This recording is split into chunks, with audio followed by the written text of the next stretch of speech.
voudrais revenir sur une vidéo que j'ai faite il y a quelque temps concernant mon témoignage sur les problèmes urinaires que j'ai rencontrés, des problèmes urinaires qui étaient liés à la prostate. Alors je constate que dans cette vidéo, bon, elle a été beaucoup visitée, hein. Il y a eu aussi beaucoup de commentaires très intéressants.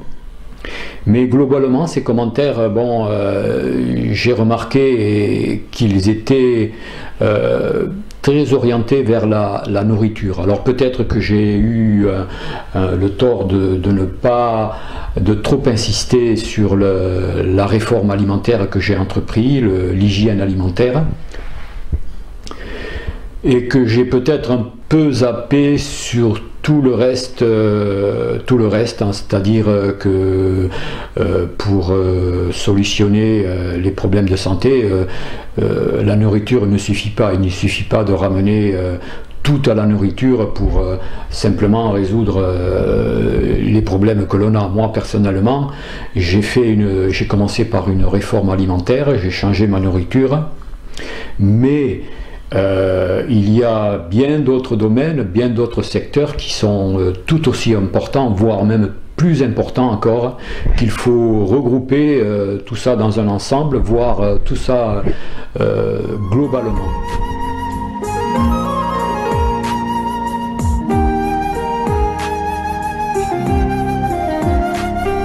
Alors le premier secteur que j'ai envie d'aborder là, c'est savoir s'accorder du repos. Le repos est très important aussi pour restaurer son corps, pour restaurer ses problèmes de santé. De nos jours, la plupart d'entre nous sommes surmenés, surbookés. Nous négligeons le repos, nous sommes fatigués, stressés souvent, nous vivons dans un environnement stressé. Moi personnellement, je connais bien cela parce que dans mon travail, j'ai connu énormément de stress, et je pense que c'est la cause principale des problèmes cardiaques que j'ai eus d'ailleurs. Donc il y a ce premier domaine, il y a aussi le domaine de ne pas rester sans bouger. Il faut avoir une activité physique. Moi je marche beaucoup personnellement, je suis un marcheur assez assidu et régulier. Je marche même il faut avoir une marche assez vigoureuse, ne pas marcher tranquillement comme ça. C'est très important de ne pas oublier cela, savoir se reconnecter à la nature. Par exemple, ne pas hésiter à s'exposer au soleil. Le soleil est très bénéfique pour la vitamine D, pour des tas de choses. Il y a aussi le fait de savoir, de réapprendre à respirer, car malheureusement, il n'y a pratiquement plus personne qui sait bien respirer. Apprendre à bien respirer, cela signifie augmenter sa capacité pulmonaire, muscler son diaphragme, parce que le diaphragme est le muscle qui régule la respiration. Et pour cela, moi j'ai mis quelques vidéos concernant cela, une technique de respiration, la respiration Wim Hof, qui consiste à hyperventiler ses poumons, suivi d'une rétention d'air. Je vous invite pour cela à aller voir cette vidéo. Je pratique aussi une autre technique qui est la respiration par le ventre, qui elle est plus axée sur le massage des viscères, le massage de tous les organes en respirant par le ventre, et qui en même temps redonne du tonus aux intestins en accélérant le transit. Ce qui est très important, car les intestins, on oublie trop souvent et on n'en parle jamais en médecine. Jamais un médecin ne vous parlera de cela. Les intestins sont peut-être l'élément principal qui contribue à solutionner les problèmes de santé. C'est le point de départ de tous les problèmes que l'on peut avoir dans le corps. Et moi, concernant la prostate, puisque là on aborde je fais un petit encart là, il faut savoir que la prostate est est situé, je l'avais déjà dit dans la précédente vidéo, est situé au bas du ventre, coincée entre le rectum et la vessie. Elle est proche de l'anus, et comme nos intestins de nos jours sont très encrassés du fait de la pollution dans laquelle on vit, la nourriture, etc. Cette prostate est directement impactée par l'état de santé de nos intestins, l'inflammation, la constipation, la diarrhée, voire les maladies inflammatoires, les colopathies, maladies de Crohn, etc. Et c'est la prostate qui en subit les conséquences. Moi personnellement, je vois depuis que j'ai amélioré l'hygiène de mes intestins, le transit, je vois que ma prostate, les problèmes ont disparu presque, pas instantanément, mais 15 jours après, je ressentais déjà des améliorations, et au bout de 2 mois, j'avais complètement oublié tous ces problèmes. Donc voilà, l'hygiène alimentaire est très importante, bien sûr, mais il y a aussi le fait d'entretenir une activité physique adéquate, adaptée à sa condition physique, à sa condition physique que l'on a. Il y a aussi des techniques que je pratique, bien sûr, hein, que le fait d'exposer son corps au froid. Moi personnellement, je prends ma toilette à l'eau froide tous les matins, une douche froide tous les matins, que ce soit l'hiver comme été.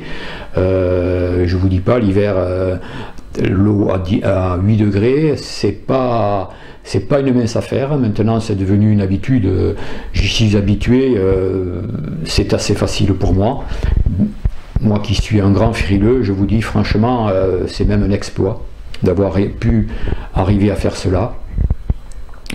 Il y a aussi le fait, et c'est très important aussi, de ne pas couper sous prétexte que l'on mange différemment, de ne pas couper ses relations avec l'extérieur. Par exemple, quand on est invité au restaurant, quand on reçoit des amis ou la famille, ne pas refuser ces invitations, ne pas refuser ces occasions de communication,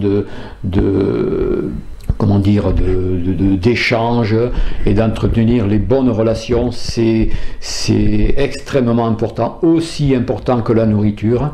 Le fait d'avoir des bonnes relations avec l'entourage nous rend plus heureux, nous rend plus joyeux, et contribue largement à une bonne santé. L'être humain n'est pas fait pour être coupé, l'être humain n'est pas fait pour être un reclus. Nous sommes tous, comment dire, nous sommes des êtres qui sommes reliés aux autres êtres. On n'est pas fait pour être coupés les uns des autres. Et dans cette société, avec les nouvelles technologies, avec tout ce qu'il y a, tout est fait vraiment pour être de plus en plus séparés de notre entourage. Et justement, c'est cela qu'il faut éviter, entretenir ces relations, la bonne humeur, la joie d'échanger, de vivre avec les autres, de se rendre service. C'est vraiment quelque chose de primordial aussi. Voilà, je ne vois pas d'autres choses à rajouter. J'ai dit les relations, se reconnecter à l'intimité, apprendre à bien respirer, je l'ai dit, le surmenage aussi.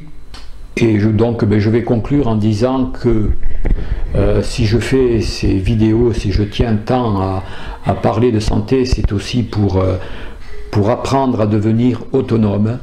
Car quand on a des problèmes comme ça qui viennent avec l'âge qui avance, par exemple, mais bon, on voit de plus en plus de maladies chez les jeunes maintenant, des maladies d'Alzheimer qui se déclarent à 40 ans, même des gens qui ont des problèmes de prostate, des cancers de la prostate de plus en plus jeunes, des diabètes foudroyants de plus en plus jeunes, même des bébés qui ont des leucémies. C'est incroyable, on ne voyait pas ça il y a 50 ans en arrière. Malgré le progrès de la science, malgré la médecine qui nous inonde de plus en plus de médicaments, de cachets soi-disant pour nous soigner, on voit qu'il faut vraiment apprendre à devenir autonome, car ce système-là est de plus en plus de plus en plus inquiétant et qu'il ne nous soigne pas en fait. En plus avec les effets secondaires qu'il y a, la dépendance que l'on a, dont on ne peut plus même se passer quand on est trop enfoncé dans ce système. Donc voilà, ces vidéos sont faites pour ça, et c'est pour ça que j'ai fait ce témoignage de résolution de problèmes de prostate grâce à mes recherches, grâce à une motivation, grâce à la connaissance d'hygiénistes qui m'ont informé, qui m'ont appris à fonctionner par moi-même et à devenir autonome. C'est une joie de vivre. Moi je suis 10 fois plus heureux maintenant de voir que je me passe de médecin. Ça fait 7 ans que je n'ai plus été voir de médecin. Il y en a qui vont dire oui mais tu connais pas l'état tu ne sais pas du tout dans quel état est ta prostate, dans quel état quel est ton taux de PSA. Mon taux de PSA, la dernière fois que j'ai fait un examen, était à 3,50. Il était je crois 6 ou 7. Il est tombé à 3,50. Mes problèmes urinaires ont disparu. Pourquoi aller voir un médecin? Je me sens très bien comme ça, je sens que tout fonctionne très bien. J'ai plus besoin d'aller voir un médecin. Et pour moi, les médecins sont trop focalisés sur ne connaissent que les médicaments, ne savent que prescrire des médicaments, ne s'attardent qu'aux symptômes des maladies, et ignore complètement les causes. Quand j'ai posé la question à mon médecin, comment se fait-il d'où vient ce problème de prostate, il m'a dit, ben, écoutez, c'est l'âge, tout homme à cet âge-là commence à avoir ces problèmes-là, il faut les accepter, c'est comme ça, il faut traiter. Non, ce n'est pas vrai, pour moi c'est archi faux. J'ai la preuve, j'ai pu me débarrasser de ce problème-là sans médicaments. Voilà, j'arrête là, j'ai été peut-être un peu trop bavard. J'espère que cette vidéo n'aura pas été trop longue. Et voilà, bon bah écoutez, je vous dis à une prochaine pour un prochain sujet. D'ici là, portez-vous bien et à bientôt. Au revoir.